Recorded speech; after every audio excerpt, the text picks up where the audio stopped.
Hello class, I am Professor Rousseau and you are watching Class in Session.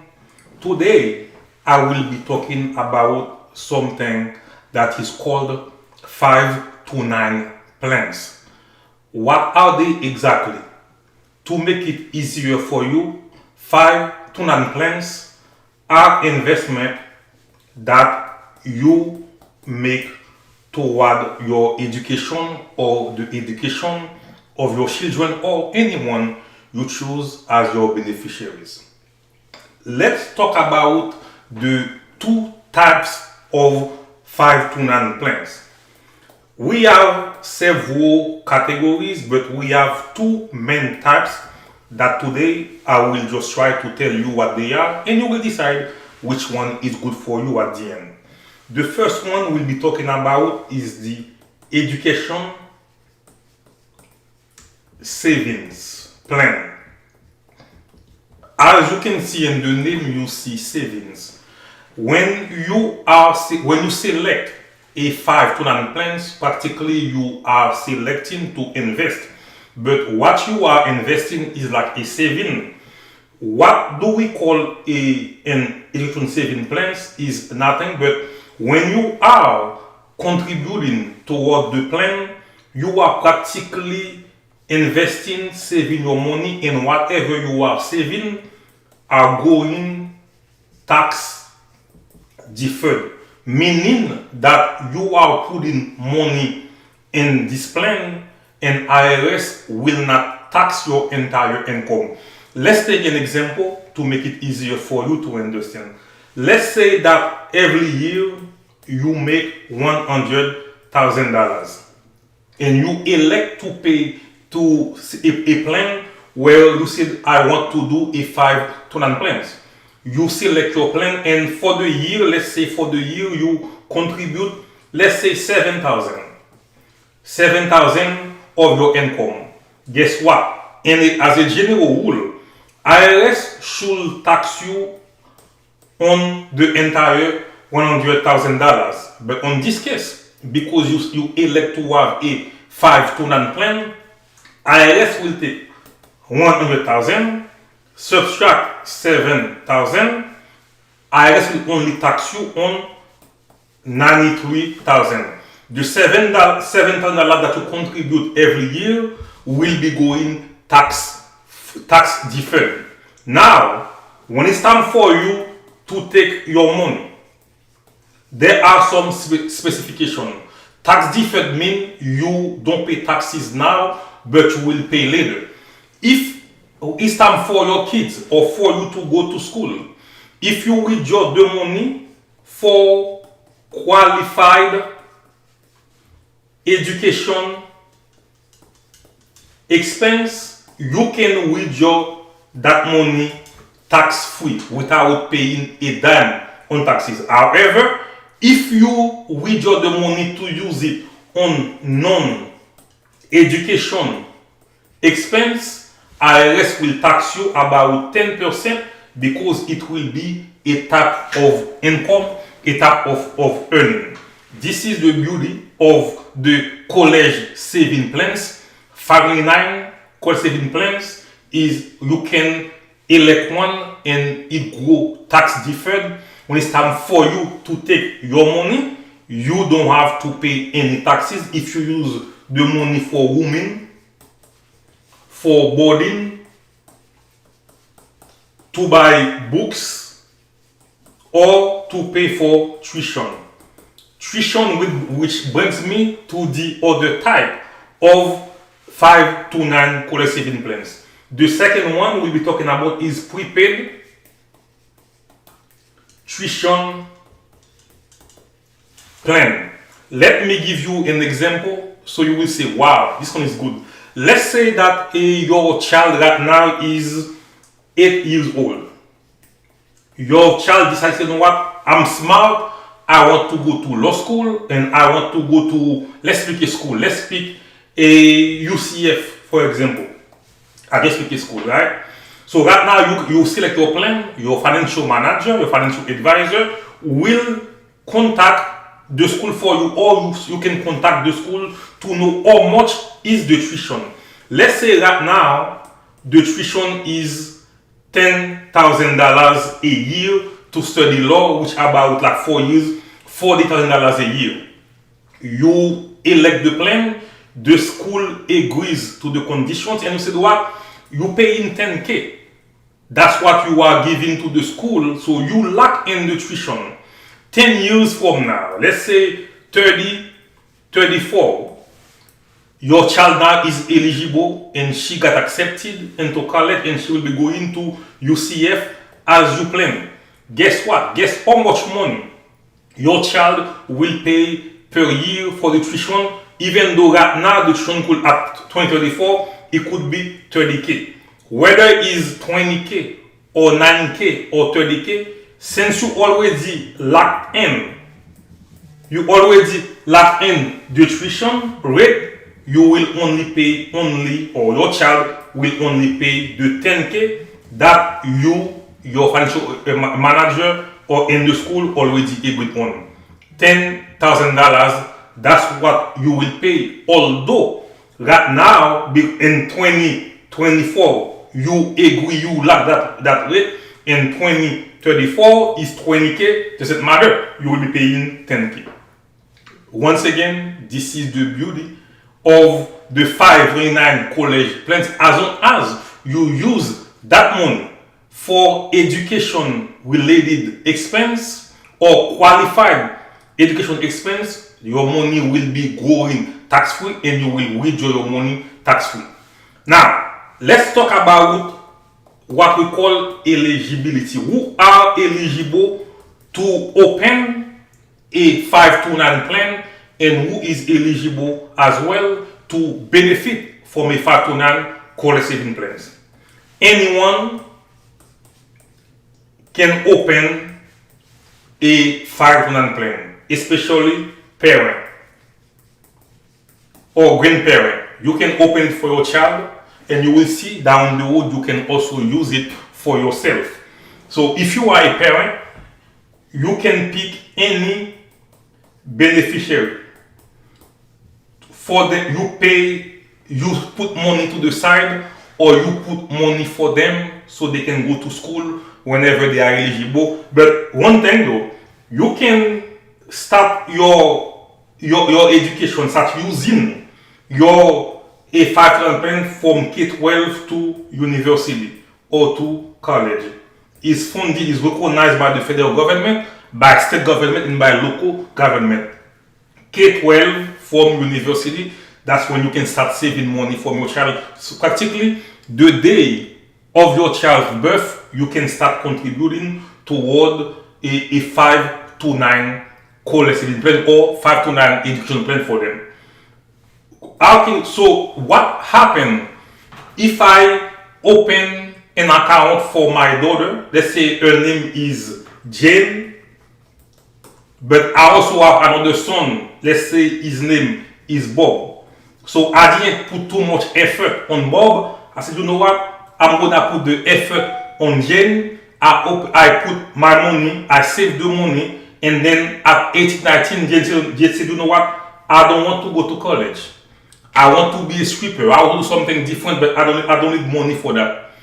And Bob said, you know what? You did invest in me, but me, I want to go to college. If you want to go to college, I can change the beneficiary because I'm the parent. At any time, I can change the beneficiary, and I will put Bob as my beneficiary. Or you can put two beneficiaries. You can have a primary or a contingent. In this case, Jen don't want to go to school. Bob want to go to school. Boom. Bob get the money. I can change the beneficiary. Let's say that you know Jen don't want to go to school. Bob don't want to go to school. What I can do right now, I can use that money for myself. That's one option that you have. The second option that you have that is new, it came out like this year, January this year, is that you can use the leftover. Let's take the two examples. The first example is a leftover. The second one, no one want to go to school and the money is there, right? So let's say the first one, the money is there. You can either use it for yourself or there is a leftover. If you have a leftover or no one wants to go to school, if the account, if the 529 is over or is at least 15 years old, guess what you can do it? Because if you take the money to buy a new vehicle, right, you will pay taxes. If you don't want to pay taxes now, you can convert the 529 plan that is new. That happened in January. It was official in this month in February. You can convert that money into a 401k or a qualified RLA. When you do that, how you do that, right? So you will call your a financial manager. You will tell him or her or them that you have some left over. Your account is at least 15 years old. Now you can do I want to convert into it. You can be a TSP if you join a federal job, or you can do 401k or IRA. The specification is you can do that anytime you convert, you transfer your leftover of whatever you have onto that account. And one speculation that the IRS tells you, let's say that in 2000 I opened the 529 for Jane. Jane did really go to school. The money was $100,000. She ended up using 90,000 of it. So we have 10,000 left. You can do a TSP, you can do IRA, you can do a 401k. But what IRS tells you, right? My name is Bob, right? Even though I opened the account, but I was never the beneficiary. So when I convert into a 401k, when I convert into a IRA or TSP, right?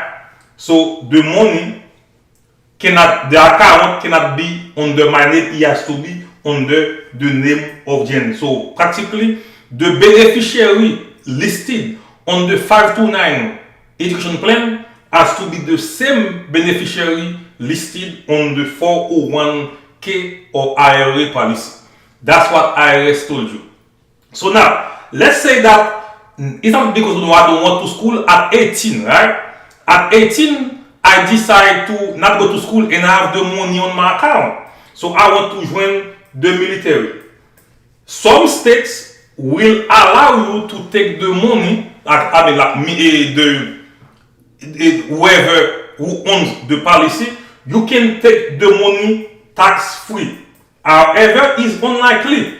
But if you want to know what you can do with that, you can talk to your financial advisor or manager, or if you want right now, if you are interested in electing or enrolling in 529 plan, you can just text yes on the comment.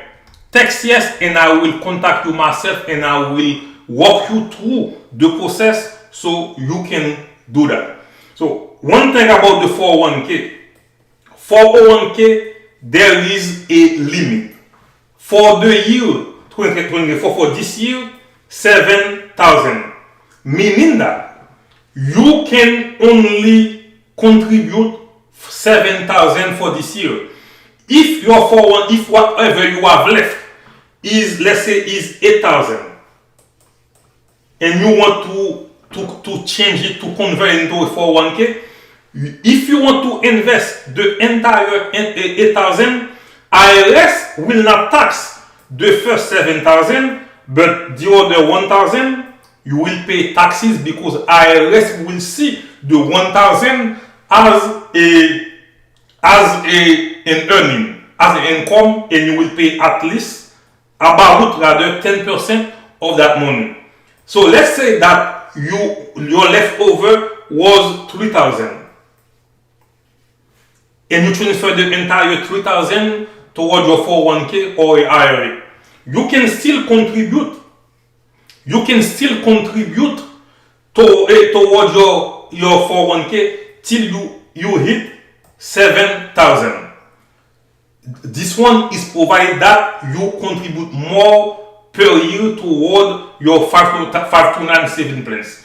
Let's say for the year, you only, or every year, you contribute 3,000 towards your IRA. That's your max. Every year, you contribute towards your 529 saving plans. And you still have money left. IRS will tell you, that's one thing you know, this I don't like it.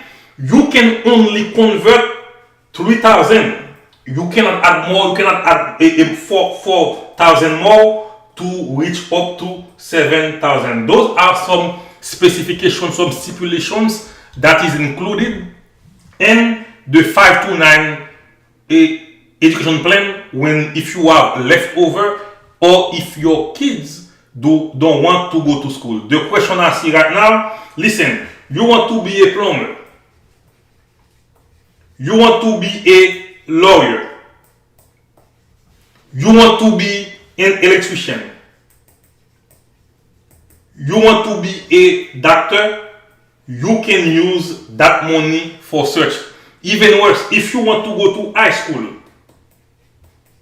in a private high school, you can use that money to pay for it. But whatever when you go now withdraw that money has only to be used for qualified education expense. You cannot buy a new vehicle. I mean, you can, but if you do that, IRS will see it as an income, and you will be paying tax over your income. So that's what you need to know. How do you enroll? The question is easy. You cannot do it for yourself, by yourself. Contact a financial manager. Somebody who's selling life insurance, health insurance, I know it is. They can help you.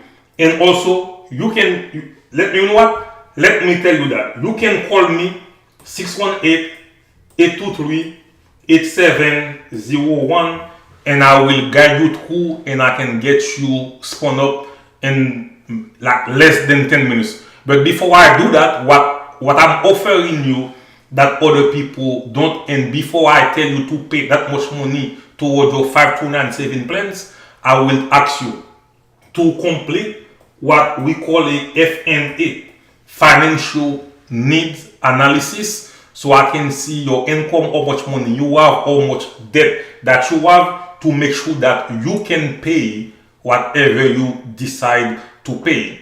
529 education plans is a great thing to have because you protect your kids when it's time for them to go to school, so they don't have to have any student loan. So they don't have to go to FAFSA to have financial aid. The money is there for them to use anytime they so choose, as long as they spend that money on qualified education